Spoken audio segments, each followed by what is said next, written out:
Sahabat Lokal News dimanapun Anda berada, jumpa lagi bersama saya Hasidi.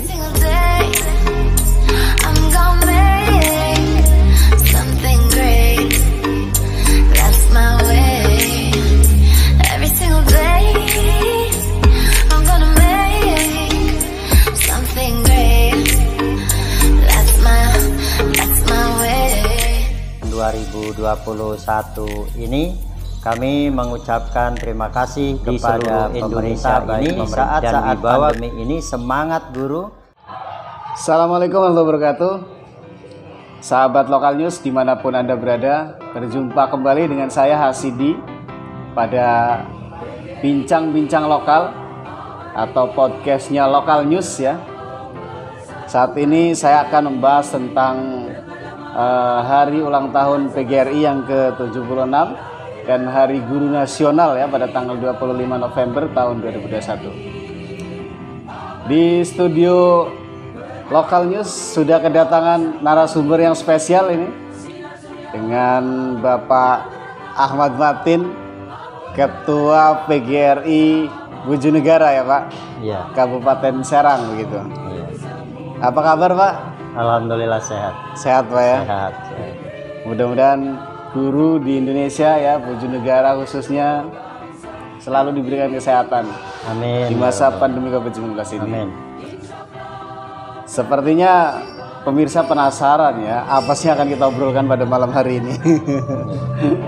Terlebih dahulu memperkenalkan diri, silakan Pak kepada sahabat Lokal News dimanapun Anda berada Pak, silakan. Assalamualaikum warahmatullahi wabarakatuh. Waalaikumsalam warahmatullahi wabarakatuh. Selamat malam kepada semuanya yang bisa mendengarkan dalam acara program malam hari ini. Saya Ahmad Matin, Ketua PGRI Kecamatan Bojonegara Kabupaten Serang. Bersama bincang-bincang pada malam hari ini, semoga ada manfaatnya untuk organisasi profesi guru di Indonesia, bagaimana perspektif dan prospek PGRI ke depan, barangkali seperti itu. Siap Pak. Sepertinya pertama saya akan mengucapkan selamat hari ulang tahun PGRI dulu ya Pak. Ya. Kemudian Hari Guru Nasional tahun 2021. Mudah-mudahan guru di Indonesia semuanya diberikan keberkahan ya Pak ya. Amin. Insyaallah. Sebenarnya PGRI ini Pak, kalau dilihat kembali pada historisnya seperti apa nih Pak? PGRI secara historis ini merupakan peleburan dari beberapa organisasi guru pada saat kolonial Belanda. Karena negara kita sudah merdeka pada tanggal 17 Agustus 1945, alangkah baiknya kalau organisasi-organisasi guru ini baik yang dibentuk oleh pribumi maupun oleh Hindia Belanda bersatu, kemudian sepakat para tokoh-tokoh pendidikan dan pemerhati pendidikan ini sepakat melakukan sebuah Kongres Guru Indonesia, yaitu pada tanggal 25 November tahun 1945, tepatnya 100 hari setelah Indonesia merdeka. Dari cikal bakal asal usul seperti itulah maka lahirlah yang namanya Persatuan Guru Republik Indonesia atau biasa disingkat dengan PGRI. Dari momen itu, hasil Kongres Guru itulah yang dijadikan sebagai patokan lahirnya PGRI pada tanggal 25 November tahun 1945. Dan pada era reformasi ini mengapresiasi guru dan dijadikan sebagai Hari Guru Nasional, yaitu pada tanggal 25. Dan kita peringati pada setiap tahun. Itu singkatnya, historisnya untuk PGRI. Siap Nah, Pak. kemudian sampai hari ini perjalanan PGRI ini sudah memasuki dalam 3 dekade ya. Karena lahir pada tahun 1945, yaitu dekade Orde Lama. Kemudian memasuki pada tahun 1966 dengan era Orde Baru, kemudian memasuki tahun 2000-an, sekarang ini di era reformasi.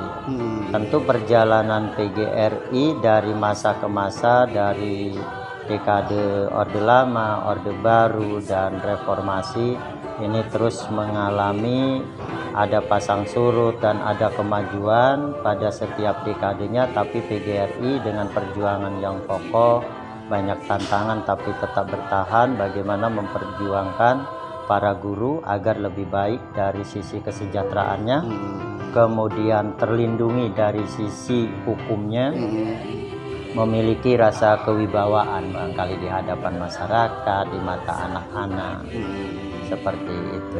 Ini kalau misalnya kita tarik garis historisnya dari sejak tahun 1945 sampai hari ini.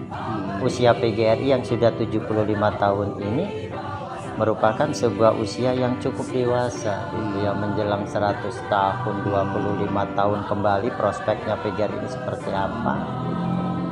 Nah, ini kalau menurut pandangan saya ini sudah cukup dewasa, sudah banyak tantangan yang dilewati, tapi PGRI tetap tangguh sampai hari ini menjadi organisasi guru yang terbesar.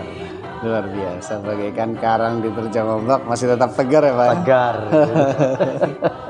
Ya, sahabat Lokal News dimanapun Anda berada ya. Wah, perbincangannya seru sekali ya. Setelah tadi menjelaskan historis ya. Kemudian saya ini sebenarnya salah satu murid dari Bapak Ahmad Matin ya Pak ya. Beliau ini dikenal dengan sapaan akrabnya, populernya Profesor Matin begitu. Dan sebenarnya sudah cocok jadi profesor Pak. Kemudian guru ini dulu kan disebut sebagai pahlawan tanpa tanda jasa ya Pak ya. Iya. Luar biasa ya sahabat Lokal News. Kemudian perbedaan guru zaman dulu dengan yang sekarang nih Pak, kan memasuki era 0.4 ya Pak ya. Masuki era digital begitu. Ini apa nih Pak perbedaannya Pak? Jadi kalau dilihat dari perjalanan ini kan menyangkut mengenai peradaban ya. Peradaban dari masa ke masa di mana guru ada di dalamnya, tentu ini juga harus menyesuaikan supaya tidak hanyut dalam arus perubahan. Tetapi paling tidak bagaimanapun juga caranya, guru juga ini harus mengikuti kemana arus ini mengalir. Nah, pada saat awal-awal ini guru, pada zaman kemerdekaan awal terbentuknya PGRI, ini lebih berorientasi bagaimana agar anak-anak bangsa ini bisa cerdas, terbangun sumber daya manusianya dengan keterbatasan peralatan, dengan keterbatasan transportasi, tetapi dengan keikhlasan yang tinggi dari para guru ini tetap terus berjalan, tidak mempertimbangkan bagaimana oriented profitnya, tapi dengan keikhlasan untuk bagaimana agar anak-anak ini bisa cerdas, terbangun SDM-nya sesuai dengan amanat Undang-Undang Dasar 1945, yaitu mencerdaskan kehidupan bangsa. Berarti kalau mencerdaskan kehidupan bangsa sudah pasti identik dengan guru. Tidak ada lain gitu. Bukan ditujukan kepada petani, bukan ditujukan kepada siapa-siapa, tapi sudah pastilah sosok guru lah yang akan bertanggung jawab mencerdaskan bersama-sama dengan masyarakat, bersama-sama dengan pemerintah, bersama-sama dengan orang tua gitu ya. Ini ada rasa keikhlasan terus berjalan berpuluh-puluh tahun gitu. Kemudian dari masa ke masa ini tentu peradaban juga berubah dari sisi transportasi, dari sisi komunikasi dan sebagainya. Nah, kalau misalnya ada kesenjangan perbedaan dari sisi perjalanan bagaimana guru zaman dulu dan guru zaman sekarang dari sisi pembelajarannya gitu.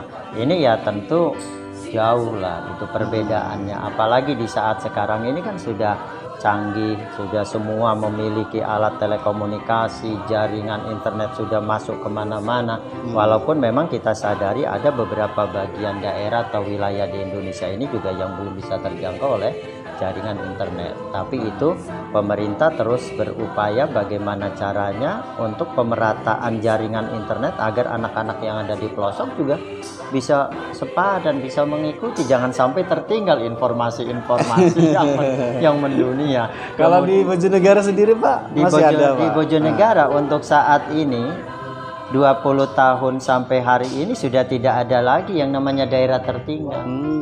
Sudah tidak ada lagi pemerataan tentang internet, alat komunikasi di sekolah dasar. Itu sudah tidak ada lagi kesenjangan, semuanya sampai yang di atas gunung sudah bisa menikmati layanan internet dengan baik, sehingga KBM, komunikasi dan sebagainya tidak ada masalah. Beberapa waktu yang lalu kan ya, di masa pandemi inilah, sekarang juga masih masa pandemi nih Pak. Kemudian alat komunikasi yang digunakan untuk pembelajaran itu kan di secara daring ya Pak ya. Iya. Begitu. Selama ini ada kesulitan nggak sih Pak?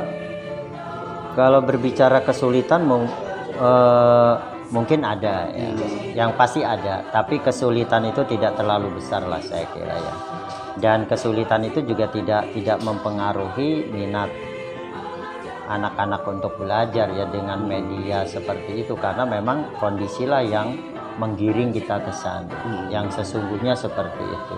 Kemudian berkat kerjasama antara pihak lembaga pendidikan dengan orang tua yang paham tentang situasi, ya mereka memahami agar anak-anak ini tetap belajar, bagaimana caranya untuk memiliki alat komunikasi yang bisa digunakan sebagai media pembelajaran. Ya ini orang tua juga memahami, tetap terus mengupayakan agar anak-anaknya ini bisa belajar gitu, walaupun belajar di rumah gitu. Kemudian juga di sekolah ketika ada tatap muka, ini juga tidak ketinggalan yang namanya protokol kesehatan harus tetap diterapkan.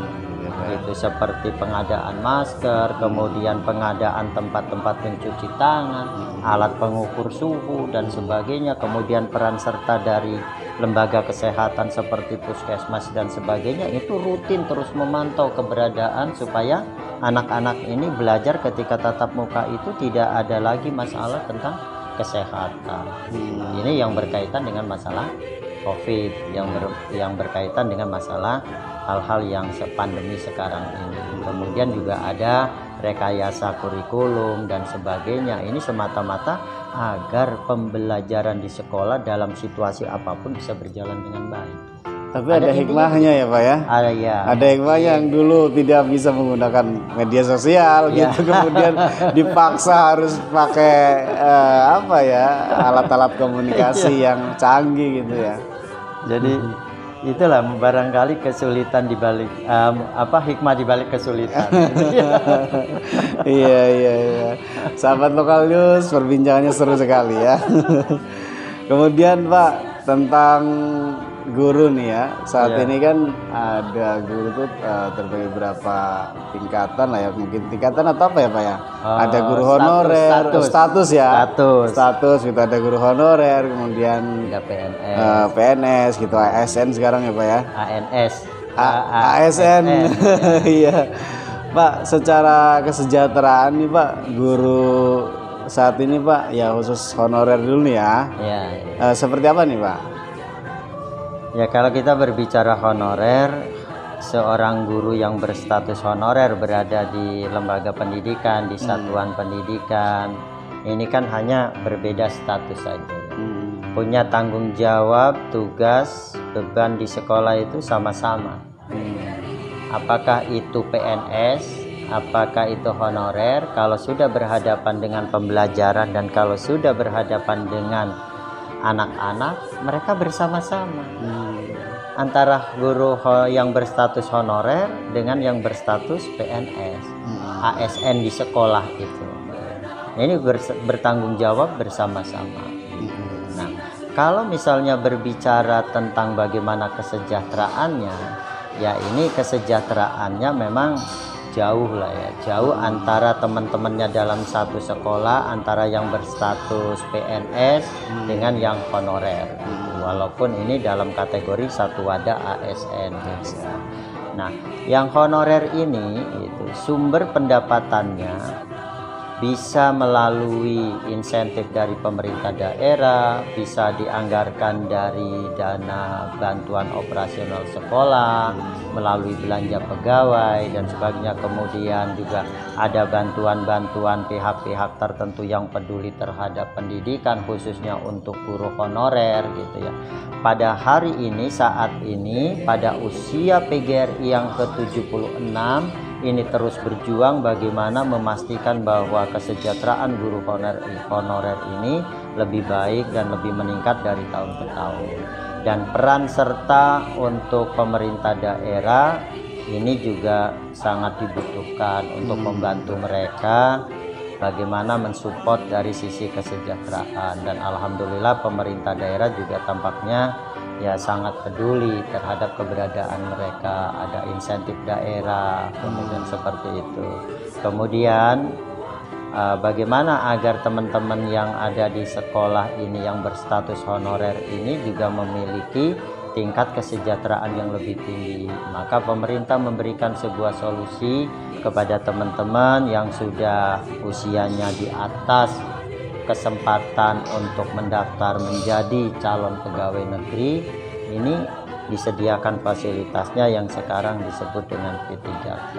Mudah-mudahan pemerintah memberikan peluang ini akan mengangkat nasib teman-teman guru honorer ini. Mudah-mudahan saja ini adalah bisa menyetarakan kesejahteraan mereka. Tapi yang jelas tentu karena Indonesia ini kan geografisnya luas ya, ada yang di pedalaman dan sebagainya gitu. Nah ini kalau berbicara gitu, ini ada pengaruh dari sebuah geografis, ada pengaruh dari sebuah lingkungan.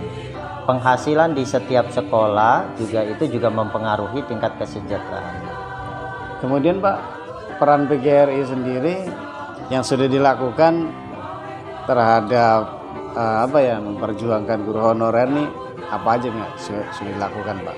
PGRI terus bekerja sama dengan pemerintah daerah memohon agar guru honorer dan tidak hanya guru honorer yang PNS juga, tapi lebih fokus kepada yang honorer itu agar pemerintah daerah tetap memperhatikan guru honor ini dari sisi kesejahteraan. Oleh karena itu pemerintah daerah memberikan anggarannya untuk guru honorer ini, teman-teman yang honorer yang di sekolah.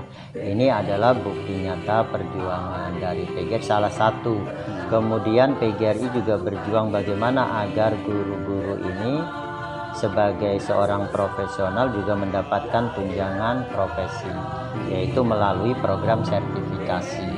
Alhamdulillah ini sudah hampir 15 tahun ya, sejak tahun 2007, berarti sudah 14 tahun yang lalu sampai dengan hari ini ya, patut kita syukuri dan kita banggakan. Ini merupakan perjuangan PGRI yang bisa dinikmati oleh seluruh guru, baik itu PGRI menjadi anggota PGRI maupun tidak, tapi gitu. PGRI dengan keikhlasan, dengan hati yang luas gitu ya, mengikhlaskan supaya teman-teman ini mendapatkan tunjangan profesi itu, terlepas dari apakah menjadi anggota PGRI atau tidak. Tapi inilah fakta bahwa sertifikasi ini tidak muncul semata-mata, tapi ini perlu diperjuangkan dan ini perjuangan PGRI. Alhamdulillah sampai hari ini bisa dirasakan. Hidup PGRI. Hidup guru, hidup PGRI, solidaritas. Yes. Luar biasa. Tapi ngomong-ngomong Pak, di depan kita ini sudah ada kopi nih Pak. Kita minum dulu biar relax. Biar lebih fresh gitu ya. Saat ini kita sedang berada di Spirit Coffee ya, tempatnya di Simpang 3 Cilegon dekat Landmark. Bagi yang mau ngopi-ngopi santai di sini bisa ke sini ya Pak. Kita coba dulu nih Pak.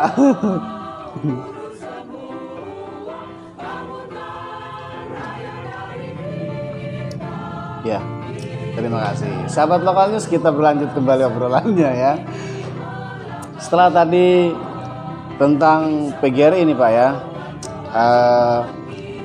selama ini nih Pak, kiprah Bapak di PGRI Kecamatan Bojonegara, Kabupaten Serang ini seperti apa yang sudah dilakukan nih?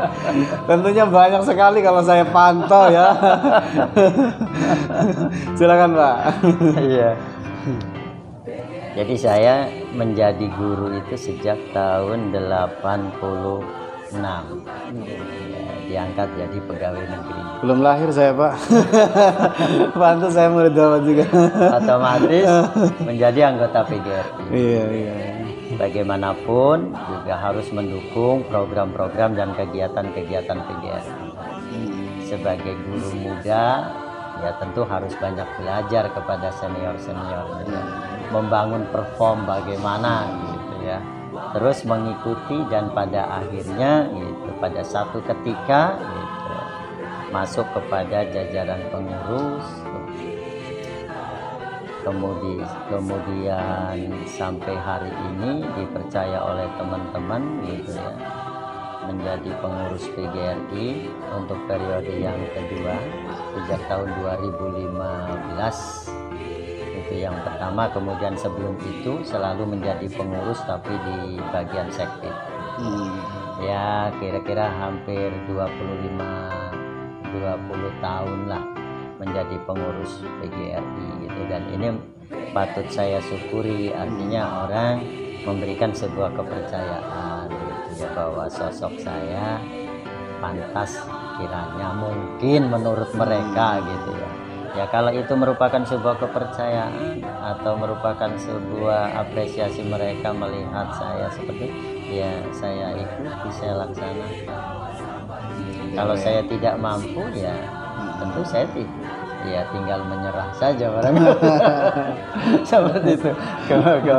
Kemudian juga ya dari perjalanan itu dari sisi organisasi, kemudian dari sisi yang lain juga ya, banyak orang-orang yang memberikan sandaran atau kepercayaan untuk kemudian mendirikan lembaga-lembaga pendidikan ya. Alhamdulillah sampai hari ini kalau saya hitung ya lebihlah dari 5 lembaga pendidikan yang pernah saya dirikan, yang pernah saya ikut andil untuk bersama-sama gitu ya. Yang pada tahun 94, 95 saya bersama teman-teman itu mewujudkan bagaimana SMP Negeri 2 Keramat Watu itu bisa terjelma. Wah, luar biasa ya. Terus Pak. Kemudian di tahun 2001 gitu, saya gitu ya bersama dengan teman-teman gitu untuk membuka isolasi pendidikan di daerah terpencil di atas gunung, mendirikan MTS di sana. Alhamdulillah saya beserta teman-teman mendirikan MTS di situ dan saya ditunjuk menjadi kepala madrasah. Kemudian di tahun 2005 ya gitu, saya memprakarsai dan sekaligus juga bersama-sama dengan teman-teman gitu ya di tahun 2005 gitu ya mewujudkan MTS Nurul Muhtadin di 3 Maya Waringin Kurung. Masih Kabupaten Serang ya Pak ya? Kabupaten Serang. Ya. Kemudian di tahun 2006 saya mendirikan MTS Al-Insan, sekaligus saya sebagai pendiri, kemudian saya sebagai kepala madrasah di situ. Al-Insan di mana Pak? Al-Insan di Krotek Cilegon. Oh, Krotek Cilegon. Iya.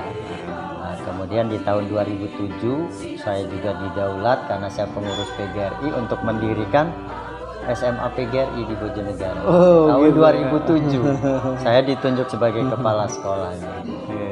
Nah ini kan sebuah anugerah yang tidak bisa saya tolak gitu atas kepercayaan mereka. Kemudian di tahun 2008 juga saya mendirikan SMK Al Insan sebagai terusan dari MTS agar anak-anak yang dari MTS ini bisa bersekolah terus. Di tahun 2008 tahun 2008 kemudian menjelmakan MTS Anidomia gitu. Kemudian di tahun 2010 Anidomia di Cilegon juga.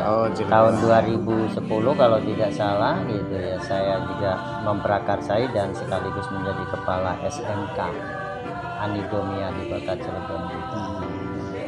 Nah, itulah barangkali yang dapat saya berikan kepada masyarakat untuk bisa dipakai mencerdaskan kehidupan bangsa. Semoga ini akan menjadi amal barangkali ya. Wih, keren.